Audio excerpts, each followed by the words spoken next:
let's get right into it. Most startup founders, they don't fail because they have bad ideas.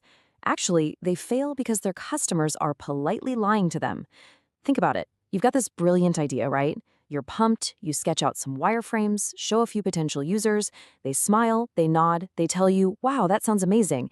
Then, 6 months later, you launch, and crickets. Absolute silence. Nobody's buying. Why?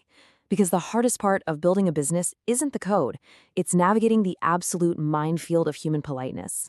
Welcome to our explainer. Today we're tackling a seriously terrifying question, especially if you're an early-stage entrepreneur just starting out. What if your customers are just politely lying to you? It's the core trap every founder falls into when looking for validation. Look, we humans are socially wired to avoid conflict, right? We want to protect the feelings of the person standing right in front of us. So when you ask someone, hey, is my idea good? You aren't actually testing your product. You're testing their empathy. And spoiler alert, empathy doesn't pay the server bills. So the real danger here is that startups usually die from false positives. In this explainer, we're doing an original educational dive inspired by Rob Fitzpatrick's incredible book, The Mom Test. We're going to break down exactly why customers unintentionally lie, how to ask radically better questions, and I'll give you an actionable framework so you don't waste months building something literally nobody wants. All right, let's jump into Section 1, the polite lie problem. This whole thing really boils down to what we can call the pathos problem. It happens when you expose your ego so much that people feel totally obligated to protect your feelings. Think about a typical founder pitch. You say, hey, I just quit my job to build this app. What do you think? The literal second those words leave your mouth, your ego is in the room. The person you're talking to instantly knows that if they tell you the truth, that your app is actually pretty useless to them, they're going to crush your dreams. So they lie. Pitching your idea way too early triggers this polite lie every single time, giving you terrible data and totally fake enthusiasm. And here's the crazy part. When early-stage founders think they're getting market validation, they're usually just scooping up toxic data. Seriously, if you break it down, about 40% of this bad data is just compliments. Wow, so cool. Another 40% is pure fluff, hypothetical stuff like, oh, I definitely use that. And the last 20%? Feature ideas. Hey, it would be awesome if it's synced with Excel. Founders pop champagne over this pie chart, thinking it's real traction, but it's not. None of it proves a customer has an actual, painful problem they'll pay to solve. Which brings us to Section 2, hide your idea completely. Now, if you want totally honest feedback, here's the secret. The person you're talking to shouldn't even know you're testing an idea. These are the 3 golden rules of the Mom Test framework. Number 1, talk about their life, not your idea. Number 2, ask about specifics in the past, never hypotheticals about the future. And number 3, talk way less and listen way more. If you stick to these rules, literally not even your own mother could lie to you because she simply wouldn't know what you want her to say. You're just having a normal chat about her day. It all fundamentally comes down to this. They own the problem, you own the solution.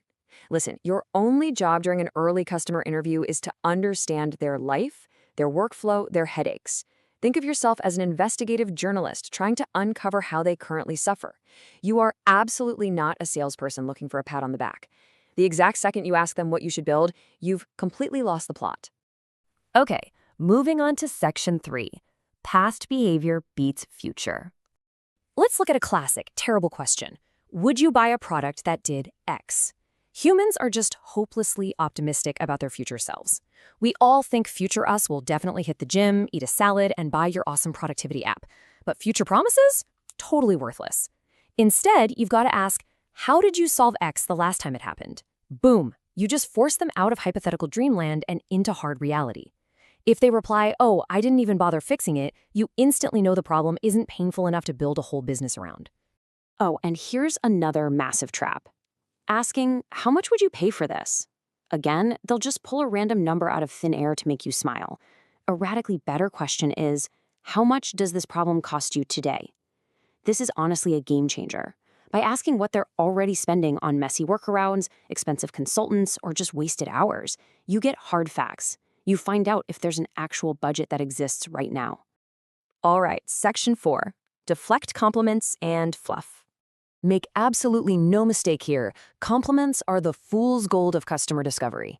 Sure, they're shiny, they make you feel like the next Steve Jobs, but they are utterly worthless.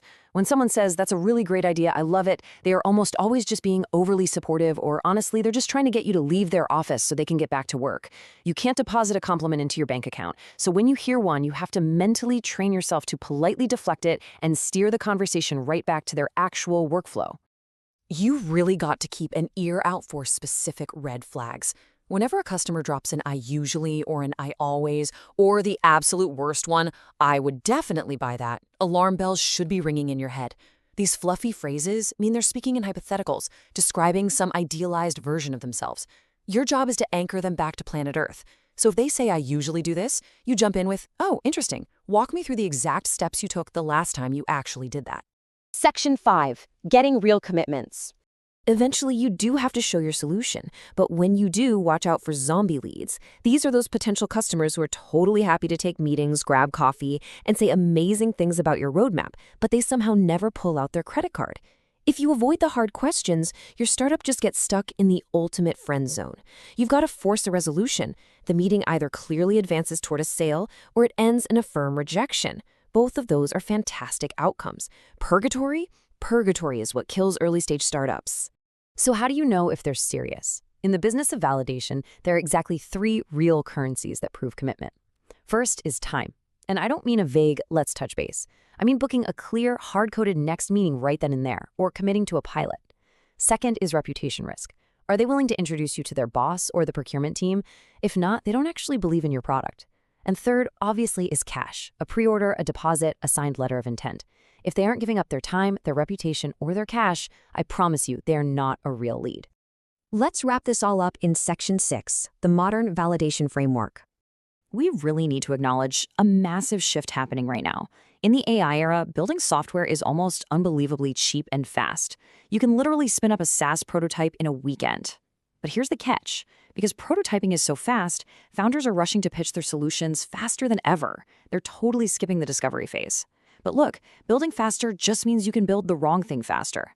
Because it's so cheap to build, it is more vital than ever to validate past pain points before you write a single line of code. So here's our rapid-fire, highly actionable framework you early-stage entrepreneurs can use literally today to fix your discovery calls. Step 1, start broad to find the pain. Do not mention your idea. Just talk about their daily workflow and see if the problem naturally bubbles up. Step 2, anchor fluff to specific past events. The second they use hypothetical language, pivot them straight back to the last time they actually dealt with the problem. Step 3, once you finally revealed the product, demand a currency of commitment. Please do not accept a polite "keep me posted." Ask for their time, their reputation, or their money. And always keep the rule of 3 in your back pocket. Before any meeting, prepare a maximum of 3 critical questions. But listen, not just any questions. These have to be the scary ones. The ones that have the power to completely shatter your entire business idea. Like, if your startup relies on enterprise teams having a $10,000 budget, your most crucial question is finding out how they currently spend that exact budget. You want to actively seek out the bad news early, because figuring out you're wrong on day 1, that is a massive victory compared to finding out in year 2. Which brings us right back to where we started today. As you close this explainer and look back at your own product roadmap, I really want you to ask yourself a tough question. What if your customers are just being nice instead of honest? Stop pitching so early. Hide your idea completely. Start digging into their actual historical behavior, and I guarantee you'll find the truth waiting there. Thanks so much for joining me on this explainer, and we'll see you in the next one.